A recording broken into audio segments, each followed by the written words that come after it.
El silencio de la noche fue roto por el crujido de las ramas secas bajo unos pasos apresurados. Un susurro ahogado y un sollozo apenas contenido acompañaban aquel caminar errático.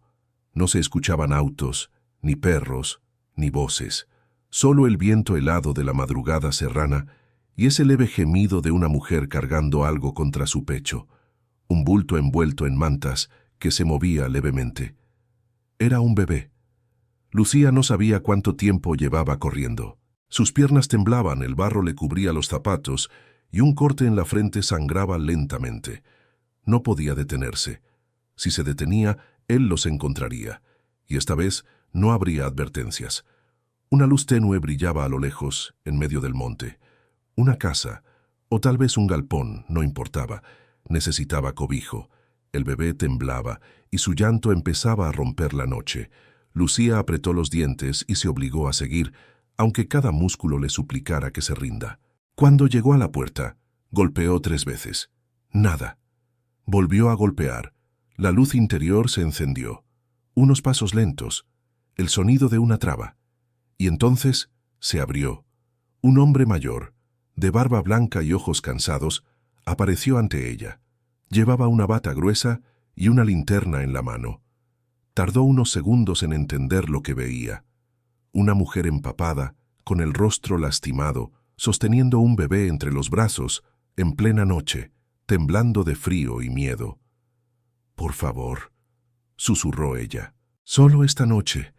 No tenemos dónde ir». Él no dijo una palabra. Se hizo a un lado y abrió la puerta por completo. Lucía entró. El calor de la estufa de leña la envolvió como un manto de ternura inesperada. El hombre la guió hasta un sillón junto al fuego, donde se dejó caer con el niño aún dormido en brazos. «¿Cómo se llama?», preguntó él señalando al bebé. «Mateo», respondió Lucía sin mirarlo. Él asintió, como si entendiera más de lo que decía aquella simple palabra. Se dirigió a la cocina y regresó con una taza de té caliente y un paño húmedo. «Soy Roque», dijo, mientras se sentaba en una silla frente a ella.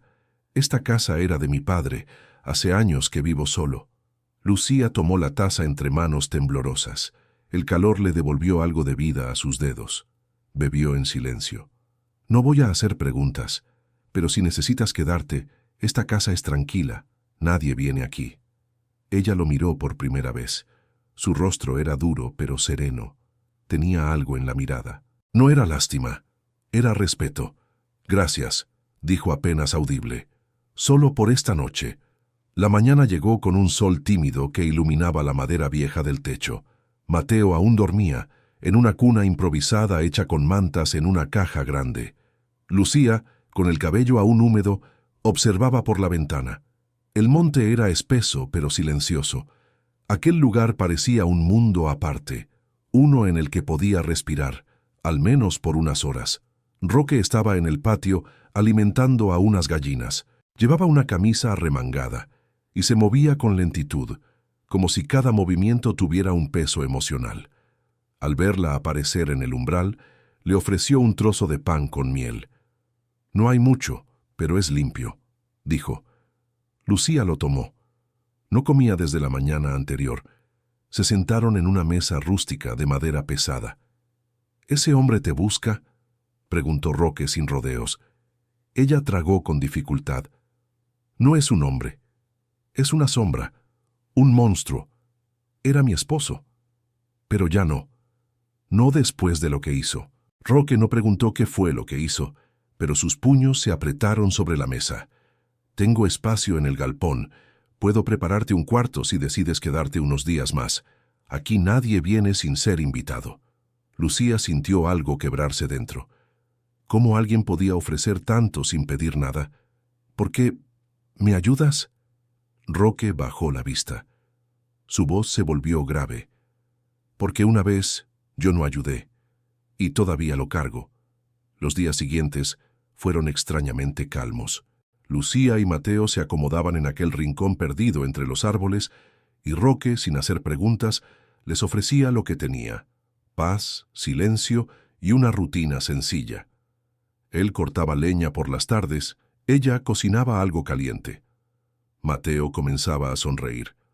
Una tarde, mientras Roque tallaba una figura de madera en el porche, Lucía se sentó a su lado con una taza de mate. ¿A quién no ayudaste? Roque no respondió enseguida. Sopló el polvo de la talla, la observó como si le hablara y luego murmuró: «A mi hija. Tenía 17 años. Quiso contarme algo, y yo no la escuché. Pensé que exageraba. Me pidió que le creyera, y yo dudé». Lucía sintió un nudo en el estómago. Se fue. Una noche, como tú. Y nunca más supe de ella. A veces sueño que golpea esta misma puerta. El silencio entre ellos fue más profundo que el del bosque. «Tal vez, por eso te abrí», dijo él finalmente, porque ella también tenía miedo. Lucía posó su mano sobre la de Roque. No dijo nada, no hacía falta. El sexto día apareció un coche negro al borde del camino. No subió hasta la casa, pero alguien bajó, observó y luego se fue. Roque lo vio desde la ventana. Lucía también. «Fue él», dijo ella sin aire. Roque asintió. «No se puede quedar más. Vendrá de nuevo y esta vez subirá». Lucía se puso de pie. «Nos iremos esta noche. No puedo ponerte en peligro». Pero Roque negó con la cabeza. «No, Lucía. Esta vez no vas a huir sola». La noche llegó con un cielo cargado de nubes, como si presintiera lo que estaba por venir. Roque había cerrado las ventanas, reforzado las cerraduras y apagado todas las luces. Lucía sostenía a Mateo contra su pecho, acunándolo con un ritmo nervioso, casi como un rezo silencioso. El bebé, ajeno al miedo que impregnaba el aire, dormía profundamente. «No hay señal en estos montes», dijo Roque, con voz baja, «pero si mañana él vuelve, no lo hará solo, y tampoco se irá con las manos vacías». Lucía lo miró con los ojos llenos de culpa. «Te dije que solo sería una noche. No debí quedarme. Este hombre no es como los demás. Tiene poder, dinero, contactos. Me va a encontrar, estés tú o no». Roque se acercó con una manta y la cubrió. «¿Y qué? ¿Vas a seguir huyendo toda tu vida? ¿Vas a criar a Mateo entre miedos y escondites? Tú no hiciste nada malo. No eres tú la que debería esconderse». Lucía bajó la cabeza. Una lágrima cayó sobre la frente del niño. «¿Y si le hace daño a Mateo?» Roque le sostuvo la mirada con una firmeza que no había mostrado hasta entonces. «Tendrá que pasar sobre mi cadáver». Las palabras quedaron flotando en el aire, pesadas como una promesa ancestral, y en ese silencio espeso, Lucía comprendió que no estaba sola, que por primera vez en mucho tiempo, alguien estaba dispuesto a luchar por ella, sin pedir nada a cambio. La madrugada avanzó lentamente, como si el tiempo se negara a seguir. Roque no durmió. Se quedó sentado junto a la puerta con un viejo fusil apoyado contra la pared. No era un hombre violento, ni siquiera recordaba la última vez que había disparado, pero conocía el miedo. Lo había sentido en la guerra, en la muerte de su mujer, en el silencio que se instala cuando uno pierde todo. A las 4:30, el motor de un auto rompió la quietud. Luces altas, paso lento. Lucía se levantó de golpe. Mateo empezó a moverse. Roque levantó la mano, pidiendo silencio. El auto se detuvo unos metros antes del portón de entrada. Las luces permanecieron encendidas. No bajó nadie. Solo se quedó ahí, como un animal de ojos brillantes esperando atacar. Pasaron 10 minutos eternos. Luego, el motor se apagó. «Van a entrar», susurró Roque. «Quédate en el cuarto del fondo. No salgas, pase lo que pase». Lucía quiso decir algo, pero Roque ya había tomado el fusil y se dirigía hacia la puerta. 3 hombres vestidos de negro cruzaron el portón. Uno de ellos llevaba un bate, otro una linterna. El tercero, alto, de cabello engominado, sostenía una carpeta bajo el brazo. Caminaban como si todo les perteneciera, sin apuro, sin miedo. Roque abrió la puerta antes de que golpearan. «Esta es propiedad privada», dijo con voz seca. El de la carpeta sonrió con soberbia. «Estamos buscando a una mujer. Cabello castaño, mediana estatura, lleva un bebé. No queremos problemas, solo necesitamos hablar con ella». Roque no se movió.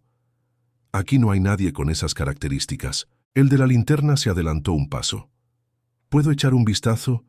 Roque alzó el fusil. No apuntó, pero lo sostuvo con firmeza. No. El del bate lo miró con desprecio. ¿Se va a meter en asuntos que no le incumben, viejo? Roque respiró profundo. El pasado lo golpeó como una ola. Su hija pidiendo ayuda. Él ignorando su clamor. El portazo. La ausencia. El vacío. Sí, dijo con la voz rota. Esta vez, sí. Hubo un momento de tensión. El hombre del bate avanzó un paso más. Roque sin vacilar disparó al aire. El sonido fue brutal. Un rugido seco que hizo temblar la noche. Las aves huyeron de los árboles. El eco se expandió por el monte como una advertencia. Los tres hombres se detuvieron.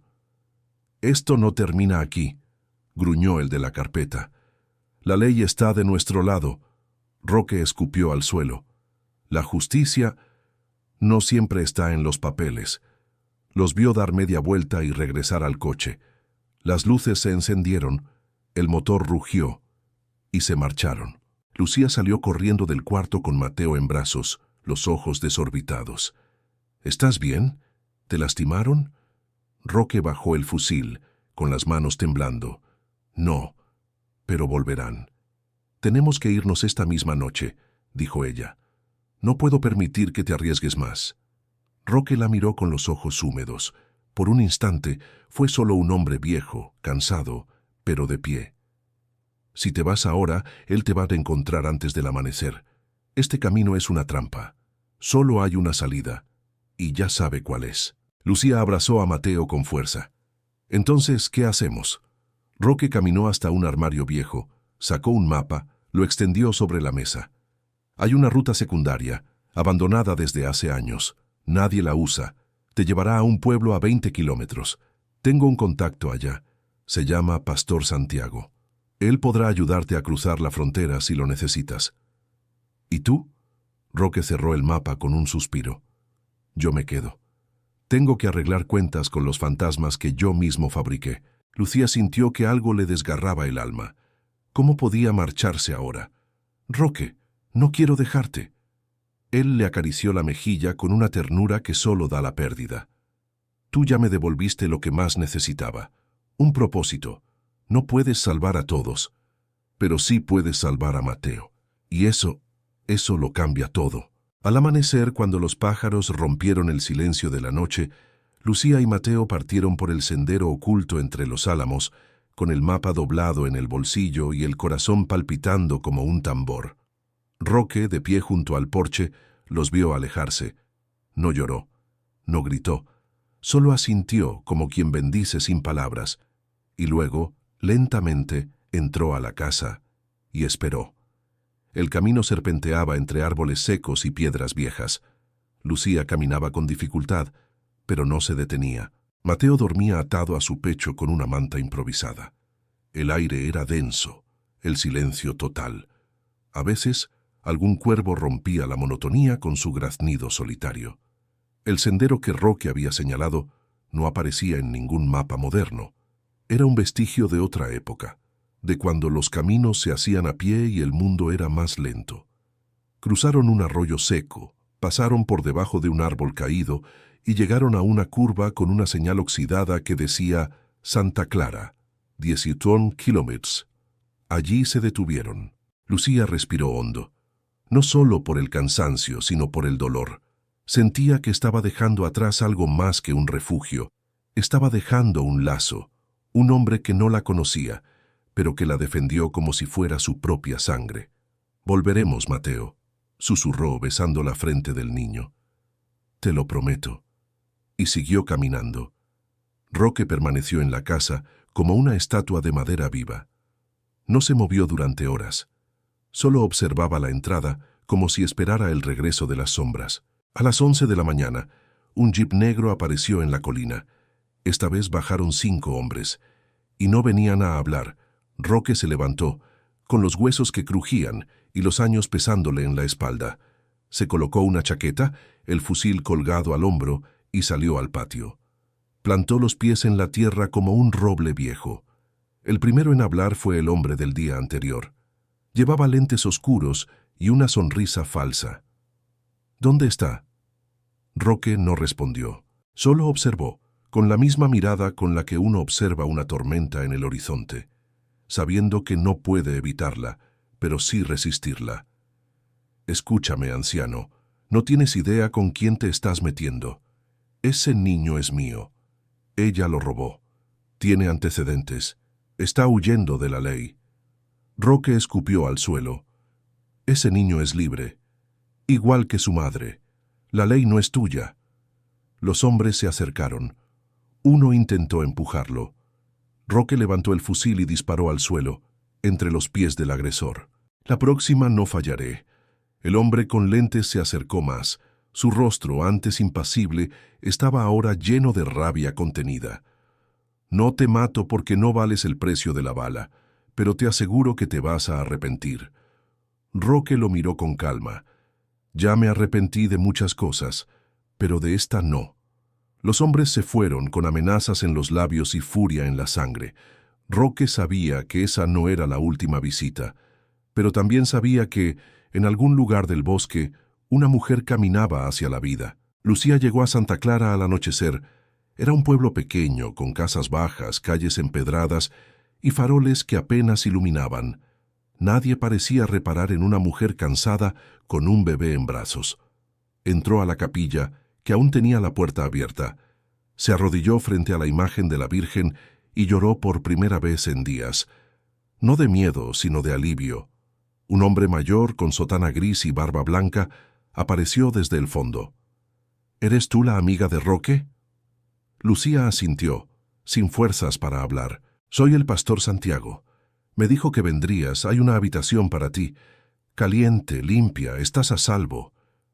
Lucía rompió a llorar otra vez, pero esta vez fue distinto. Fue un llanto silencioso, liberador, como si por fin alguien le hubiera devuelto el derecho a ser humana. Durante los días siguientes, Lucía se quedó en la casa parroquial. Ayudaba en la cocina, en el jardín, en la organización de alimentos para los necesitados. Nadie preguntaba por su pasado. Solo la miraban con respeto y le devolvían poco a poco la dignidad que le habían arrebatado. Mateo comenzó a balbucear palabras nuevas. Jugaba con otros niños en el patio de la iglesia. Y Lucía, por primera vez, pensó en un futuro sin miedo. Una tarde, mientras colgaba ropa al sol, Santiago se acercó con una carta en la mano. «Llegó esto para ti». Lucía la tomó con manos temblorosas. No tenía remitente, pero reconoció la letra al instante. Era de Roque. «Lucía, si estás leyendo esto es porque lograste llegar. Me alegra más de lo que puedo expresar. Aquí las cosas están más tensas. Vinieron de nuevo, pero no me encontraron nada. No saben tu nombre real. Eso te da ventaja. Estoy viejo, pero aún tengo mañas. No te preocupes por mí.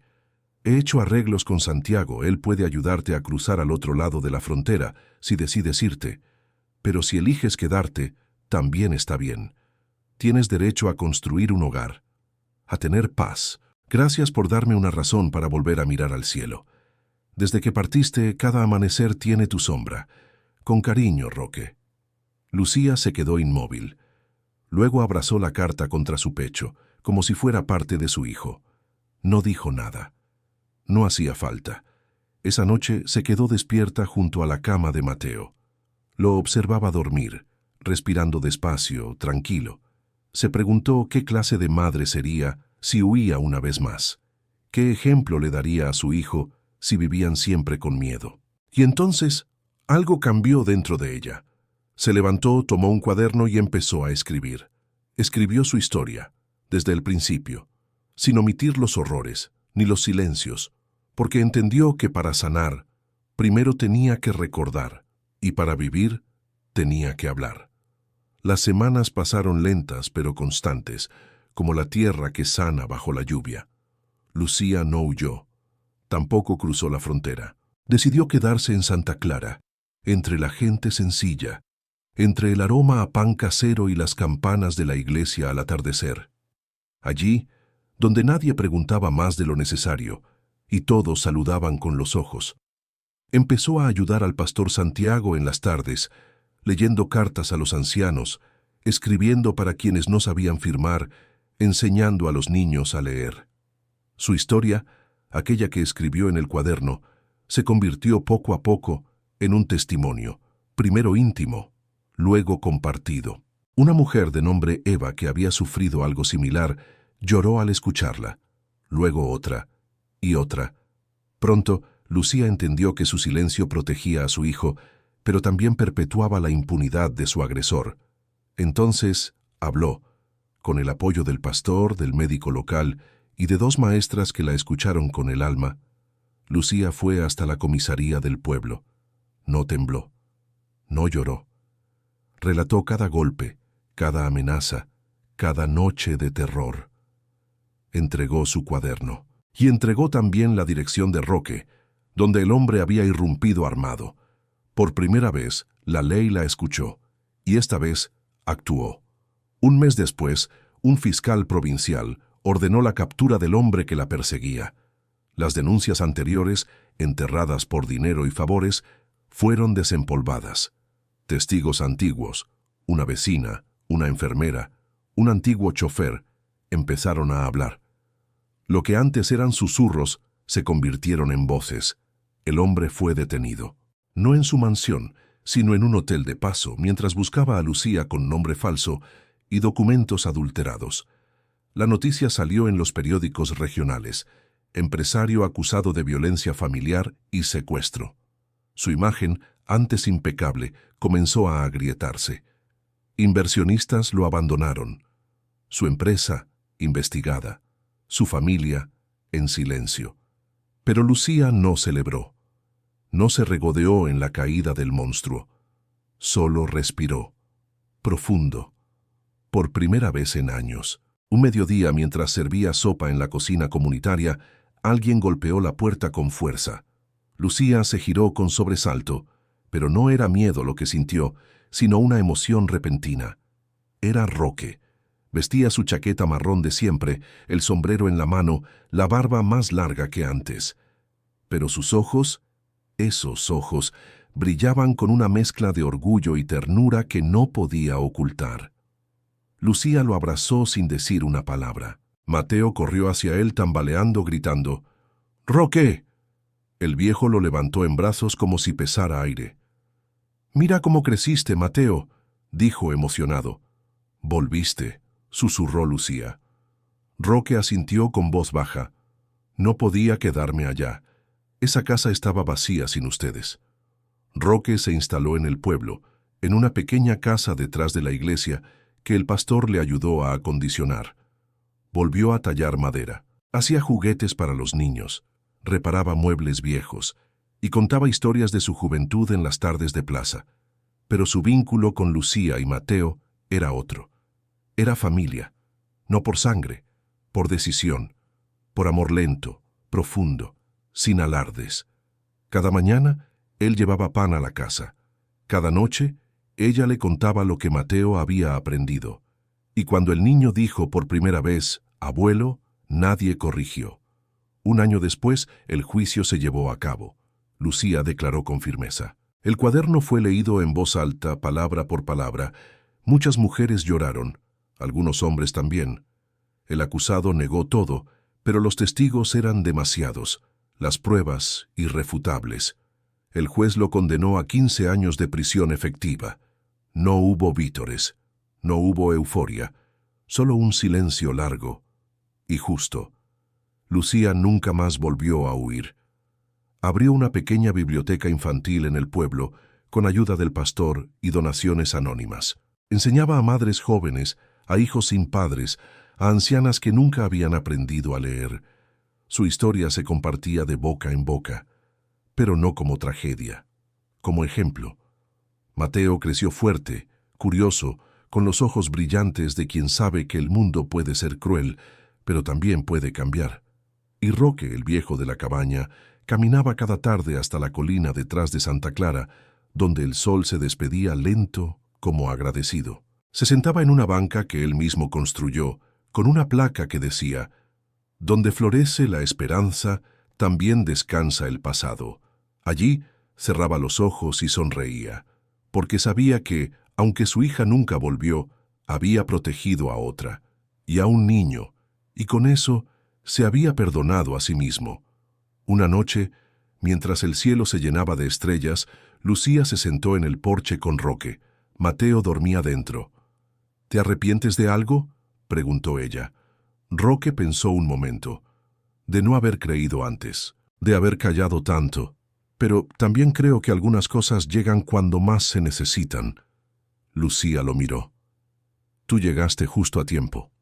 Él sonrió, con los ojos llenos de ternura. Y tú me enseñaste que todavía tenía algo por lo que quedarme. Se quedaron en silencio. No porque faltaran palabras, sino porque ya todo estaba dicho. Y en ese silencio, donde el pasado había sido sanado, donde el dolor había encontrado eco, donde el miedo había sido enfrentado, nació algo más grande. Un hogar. Uno que no se construye con paredes, sino con miradas, abrazos, memoria y amor.